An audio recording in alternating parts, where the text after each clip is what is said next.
This is our GMC Sierra tweet of the night coming from Talkin' Baseball, the Xfinity mobile tweet of the night, I should say. Some habits are hard to break. I'm sorry about that. Bailey Falter goes 7 innings, only 2 hits, and it was terrific. Again, facing just the minimum, and he has that opportunity to get a win, and he got some with some late game run support to make it rather easy tonight at 6-1. We got a tweet here from Colonel Slade who says, "Good evening, Pomp and Pony. Regardless of today's outcome, it's a real possibility the Pirates don't reach 500 at any point this season. I don't ever see them winning 5 in a row." Well, first of all, I think every team at some point of the season, whether how good or bad you are going to have losing streaks, and you will have a win streak somewhere in there. They have enough pitching, Andrew, to do that. And the key is, like we just talked about with Henry Davis or anyone else, if they get some production from people other than one guy, they could be in just about every game. And they're going to have to do that now they've dug themselves this early hole. And it's a division that I don't think we'll see anyone run away from it. Yeah, maybe. I mean, we'll see what Chicago does. The Justin Steele news to one of their big pitchers is a setback for them. I looked at them as the favorites before the season started, and I still feel that way about Chicago. I don't think there's going to be a 100-win team. I think they could get to between 87 and 92, though. And I'm not sure. I know the Pirates do not have that in them this year. Yeah, pitching, and Bailey Falter is someone that looked very shaky in his first couple of starts. So this was necessary for him. You know, when guys get healthy, talking about Jared Jones, and when they're ready to call up Bubba Chandler, you know, he would be a candidate to move to the bullpen. And so there's going to be a fight here for those bottom rotation spots.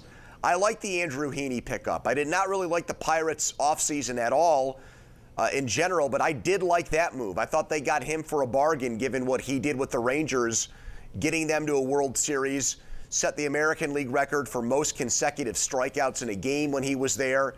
I think he is a very good back-of-the-rotation starter. And if the Pirates, which they will, fall out of contention at some point, there will be a team that trades for him, Bob, thinking that he can help get them over the hump in the playoffs. Oh, absolutely. And already we've seen an 8-strikeout performance from him. He's been good, and we'll see if he can do it again coming up tomorrow. I think he's getting the start tomorrow. All right, let's go to the lines at 412-575-2600. We'll begin with Randy in the West End. Hello, Randy. Go right ahead. Hey, Bob, how you doing? Hi, Pony. Hey. I got a observation. I was just wondering, of lately, all the mistakes the Pirates have been making. And we got Dave Parker going into the Hall of Fame, number 39, yet Nick Gonzalez is wearing 39. Do you guys feel that the Pirates should retire that number once Dave gets to the Hall, or should they just not? I actually thought that for a while now. You know, they have some numbers that have been retired. I don't see why he wouldn't be one of them. 39 is not a number you see most guys wear anyway, Andrew. So I felt that way for a long time. I felt he should have been a Hall of Famer a long time ago. You know, the Yankees have retired numbers that you wouldn't believe. I mean, obviously there's Mickey Mantle and Joe DiMaggio and Babe Ruth, but they've also retired numbers that belong to guys like Bernie Williams and I think Andy Pettitte. So, you know, if you even go into the team that's won, 28 World Series, their standard is that if you are an MVP caliber player and instrumental in winning that franchise a World Series, you get remembered forever with your jersey retirement. So I have no issue with that. If the Pirates decided they wanted to retire Dave Parker's number, I'd be all for that. Same thing with Barry Bonds, given the fact that he was the best player in baseball when he was a part of this team pre-steroids. So, yeah, I mean, you'd think a team that really has to honor the past because the present isn't very good would do more things like that, Bob, to get people to go out to games. Totally agree. On that note, Colorado has decided to retire Shedeur Sanders and Travis Hunter, 2 guys who played there for 2 years. Now, I know Hunter is a Heisman Trophy guy. Okay, that could be rationale to do it. But really, Shedeur Sanders, 13 wins, 12 losses. I don't think he's shown anything that would require a jersey number retirement other than his father is controlling things out there. You know, they have other guys. I remember Cordell Stewart is a guy, if you look at his long history over there, he did some very special things with that team. And they've had others, too, that I think deserve that over Shedeur Sanders. What are your thoughts about that? I think that's right. I mean, I think Hunter deserves it because he is a Heisman Trophy winner. I think if you are the best player in college football, look, that program was the dregs of college football. And they're not great, but they're at least relevant now, and they're ranked and all those things. 9 wins last year. So the Hunter thing, he's also one of the most unique players in college football history, being an elite wide receiver and a corner, playing both ways. So if they want to acknowledge that or honor that forever, fine. But I don't think Shedeur Sanders would have his number retired if his dad wasn't the head coach there. I think it goes back to that nepotism connection. And the interesting thing about him, I thought this was the case, but then I double-checked it today, Bob. He's never played football for someone that wasn't his dad. Right. His dad's always been his coach. So that's going to be really interesting here when he moves into the NFL. He also does not have an agent, which I think that actually has hurt him throughout this process, because a lot of the agents put up these smoke screens and put out things that make their clients look better, and Sanders hasn't had anybody doing that for him throughout this process.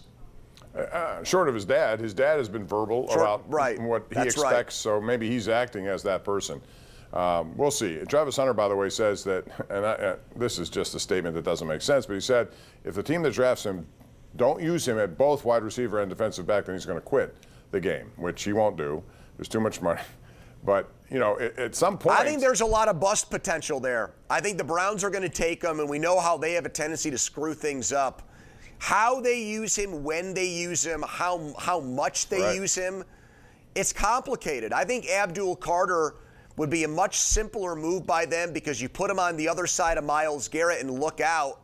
Now you've got the most ferocious pass rush in the entire NFL.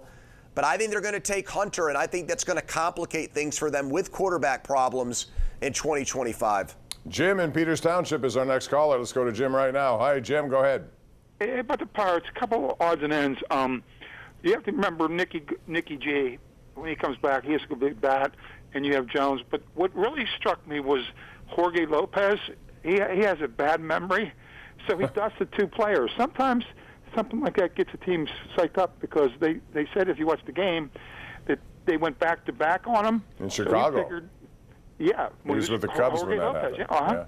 Yeah. Sometimes that will, hopefully, what was interesting is, I didn't know this, they have the most amount of starts in the National League with 6 innings or more. Their relief pitching has been good, actually, since they got rid of. So I'm a little more optimistic, because tomorrow Heaney's pitching. Yeah. And he, like you said, he's been a find. And Bednar's gotten better down there on his little stint in the minors, so I expect him back here at some point. Yeah, I think their pitching is good enough to keep him, and that was my contention at the beginning of the season. Andrew, they would be in a lot of games. Their hitting will be the determining factor, and so far it's not been good. But if it should heat up, you know, we saw 10 runs the other day. That looks to be an aberration. But if they can consistently get, you know, 3 or 4 runs a game, sometimes that's going to be enough for this pitching staff, I think. Well, the other guy's Cruz, who hit that grand slam, and he's got to be a superstar player. And I think ultimately, you know, one of the things that you can get on Derek Shelton's case for is, okay, you feel sorry for him that he has to put Valdez at first base and some of these guys, but why hasn't O'Neal Cruz taken that step from nice player, good player with potential to star, all-star player, MVP caliber player? It's in there, the talent's in there. It's about getting it out of him on a game-to-game daily basis, and we see flashes like tonight. But we don't see it consistently enough, Bob. I mean, he should be their best hitter, not Brian Reynolds.